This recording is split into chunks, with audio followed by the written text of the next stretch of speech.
10 Hollywood legends who were trained killers in real life. They were icons of charm, charisma, and cinematic glory. But behind the silver screen smiles, many of Hollywood's most beloved legends carried secrets forged in the chaos of real combat. These weren't actors merely playing soldiers.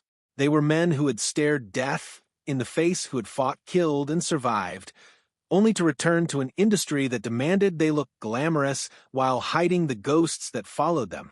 This isn't the Hollywood fantasy you've been sold.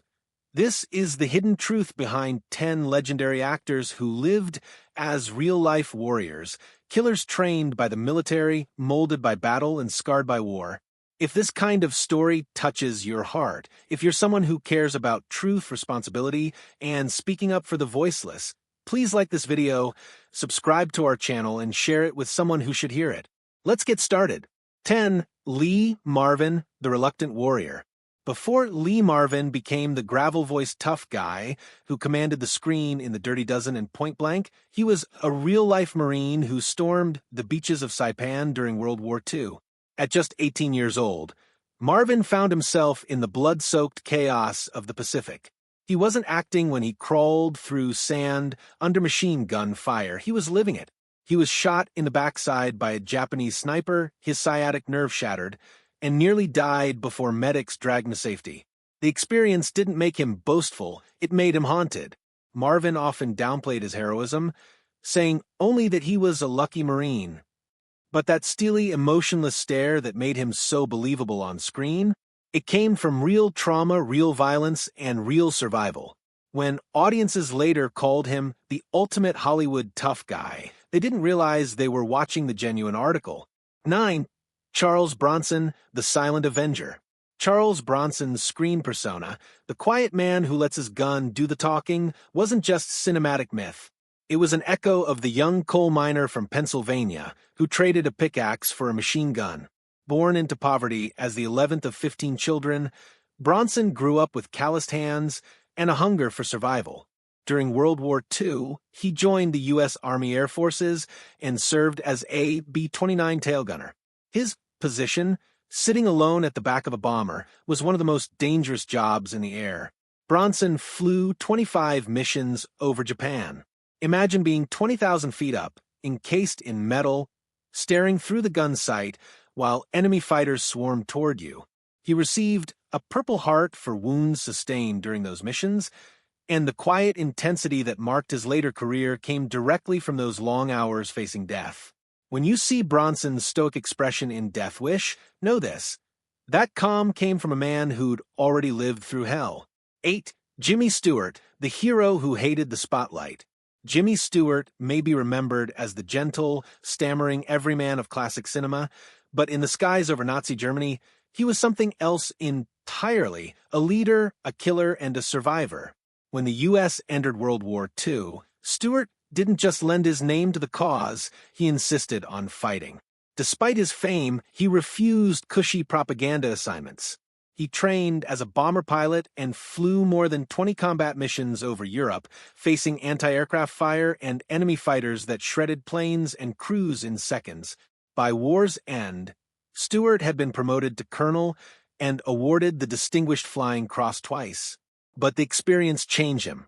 Friends said he returned home quieter, older, more burdened. His eyes carried a heaviness that no acting coach could teach. Watch him in It's a Wonderful Life, the scene where George Bailey breaks down, screaming in despair. That wasn't just acting. Stewart later admitted that moment came from something deep inside him, something from the war he could never quite leave behind. 7. Audie Murphy, the real-life killing machine. Before he became a movie star, Audie Murphy was a 5 feet 5 inches Texan farm boy who lied about his age to enlist. What followed was one of the most extraordinary combat records in U.S. history. Murphy killed more than 240 enemy soldiers, single-handedly held off an entire German company for an hour, and earned every combat medal available, including the Medal of Honor. When he returned home, he wasn't even old enough to vote. Hollywood came calling, turning him into a leading man. But Murphy's demons followed him. He suffered from severe PTSD before it even had a name, insomnia, flashbacks, violent outbursts. Yet, even while struggling with his mental health, he brought authenticity to every role. When you watch him into Hell and Back, the movie based on his own life, you're watching a man reliving the most painful moments of his existence, not acting but remembering. Murphy wasn't just the most decorated soldier of his time. He was the embodiment of what war does to the human soul. 6. Clark Gable, Hollywood's king in the crosshairs. When America's heartthrob joined the Army Air Forces, it stunned the public. Clark Gable, star of Gone with the Wind, was already in his 40s and could have stayed comfortably at home. But after his beloved wife, Carol Lombard, died in a plane crash while promoting war bonds, something inside him broke. Gable enlisted, determined to honor her by fighting. He trained as an aerial gunner and joined the 8th Air Force, flying missions over Nazi-occupied Europe. German intelligence even issued a standing order: capture Gable alive. They knew how valuable he'd be for propaganda. He survived harrowing missions, narrowly escaping death when enemy flak shredded his aircraft. When he returned, he rarely spoke about the war. Friends said he carried Lombard's memory like a wound that never healed. Behind the suave exterior of Hollywood's king was a man who had seen real loss and chosen to face death head-on in her memory. 5. Charles Durning, the soldier who crawled out of hell. Few actors endured what Charles Durning did. On D-Day, he was one of the first soldiers to storm Omaha Beach. Within minutes, the men beside him were dead. Durning was shot in the hip and barely survived. He kept fighting through Europe until he was captured during the Battle of the Bulge. The Germans executed most of his unit, but Durning escaped. He was later awarded the Silver Star and 3 Purple Hearts. Yet, like many veterans, he spoke little about it. Only late in life did he begin to share fragments of those memories, crawling through the sand, seeing friends die, being taken prisoner. That weight never left him. In Dog Day Afternoon and Tootsie, there's a fragility behind his warmth, the look of a man who has witnessed both the best and worst of humanity. 4. Henry Fonda, the Quiet Patriot. Henry Fonda didn't join the war to prove anything. He joined because he felt it was simply his duty. Leaving behind a thriving Hollywood career, he enlisted in the U.S. Navy at 37, serving as a quartermaster on a destroyer in the Pacific. Fonda saw heavy combat, including the Battle of Midway. He rarely spoke of it, preferring to let his performances do the talking. That moral conviction carried into his roles. When he played upright men, Abraham Lincoln, Juror Number 8, or the quiet patriarchs of American cinema, that authenticity wasn't an act. Fonda believed in decency, responsibility, and sacrifice because he'd lived them. 3. Kirk Douglas, the fighter who never stopped fighting. Kirk Douglas was born Isser Danilovich, the son of impoverished Jewish immigrants. Though he didn't see frontline combat, due to injury, he trained in the U.S. Navy as a communications officer during World War II, serving aboard anti-submarine patrols. While his combat exposure was limited, Douglas carried the discipline, toughness, and survivor's mentality of his wartime service into every role. Off-screen, he fought Hollywood's blacklist and pushed for justice for writers and actors whose careers were destroyed by fear.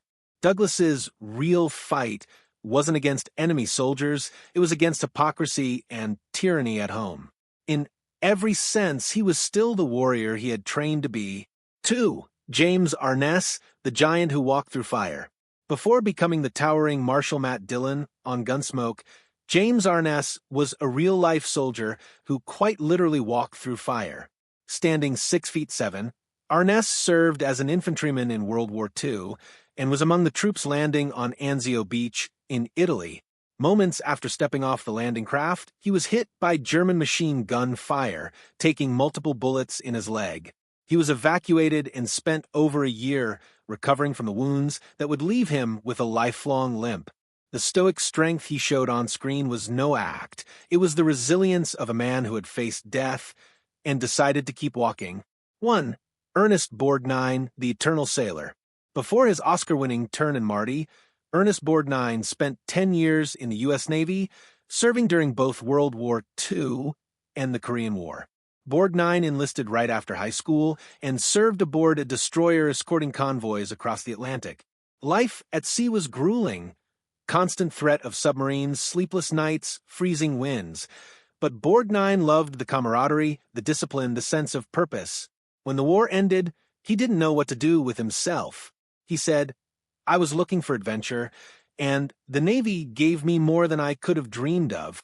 That same restless energy later fueled his acting career, where he played everything from brutal villains to gentle heroes. The hidden toll of heroism. Each of these men came home as heroes. But Hollywood didn't want the real story. Studios preferred polished press releases to painful truths. They scrubbed away the trauma, the nightmares, the memories of friends lost in the mud and blood. Yet, audiences sensed something different about these actors. There was a weight in their eyes, a truth in their gestures, a stillness that no acting school could teach. Their performances were raw because they came from lived experience, from death duty and survival. Behind every smile on a 1940s movie poster, there might have been a scar. Behind every perfect line delivery, a memory of gunfire. These weren't just actors. They were men who had walked through hell and somehow found a way to entertain the world afterward. So, the next time you watch one of their films, when Jimmy Stewart looks skyward or Lee Marvin lights a cigarette in silence, remember, they weren't just pretending to be heroes. They were heroes.